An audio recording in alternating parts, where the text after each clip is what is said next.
CNBC had the story that Apple has a secret team working on the holy grail for treating diabetes, a group of biomedical engineers looking for non-prick sensors, non-invasive sensors that can do continuous blood sugar monitoring. Of course, type 2 diabetes is epidemic in this country. I have it. A lot of people have it because we've been eating so poorly, thanks to revised dietary recommendations that turned out to be wrong from some years ago. And so I think this is a great business. Apparently, this was initiative was, according to CNBC, envisioned by Steve Jobs. He wanted to do this. CNBC quotes 3 people familiar with the matter. The initiative is far enough along that Apple's been conducting feasibility trials at clinical sites across the Bay Area and has hired consultants to help it figure out the regulatory pathways. Of course, you would have to have FDA approval for something like this if it were going to be used by physicians. The efforts have been going on for at least 5 years. Jobs envisioned wearable devices like smartwatches being used to monitor important vital signs, oxygen levels, heart rate, and blood glucose. They acquired a company in 2010 called Core, which does something like this. And their Core CEO, Bob Messerschmidt, is now on the Apple Watch team. Would make sense, you know. This would, I'll tell you what, that one thing alone would sell millions of Apple Watches, no matter what the price. That opens when I read that it does open now some ethical questions. If you have some technology that could this is one of the truly one of the holy grail technologies for management of diabetes, and it's been pursued by a lot of different companies, by a lot of different industries for a lot of years. So if they were to crack this, and would it be ethical for Apple to hold a patent on this technology and limit it to solely to Apple products?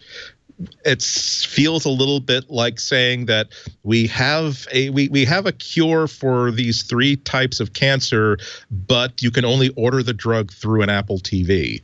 Wow. You know? Yeah. Nobody would do that. That you couldn't do that.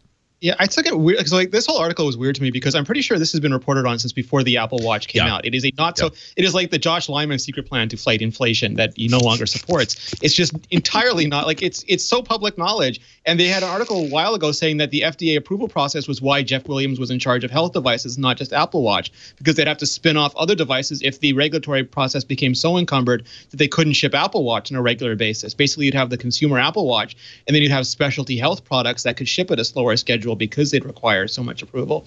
So I think the biggest takeaway here is that Apple's getting closer, but close can be years still. And I think the other thing is that we've seen with like fingerprints, they all were terrible, and then Touch ID came out, and now on all phones they're pretty good.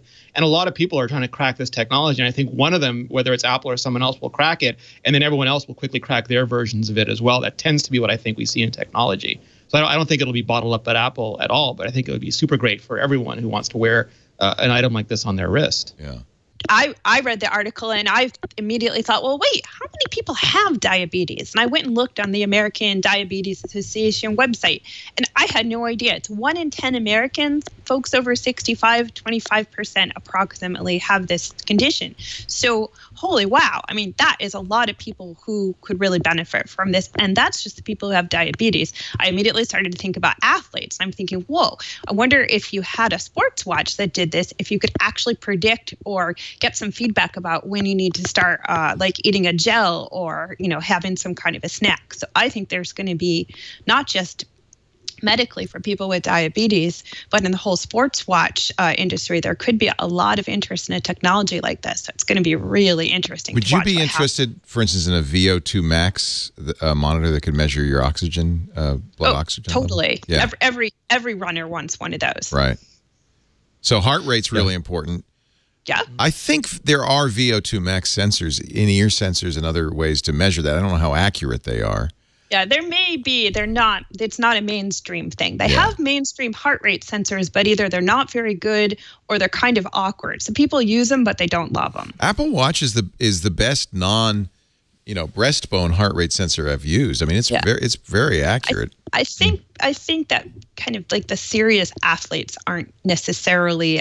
They need better than that. Interesting. Yeah, as being it's kind of more of it's good. It's just they can work on it. Really? You don't think so? That's interesting. So it's not accurate enough. To me, I don't wear the Apple Watch tight enough. It doesn't really get it. Yeah.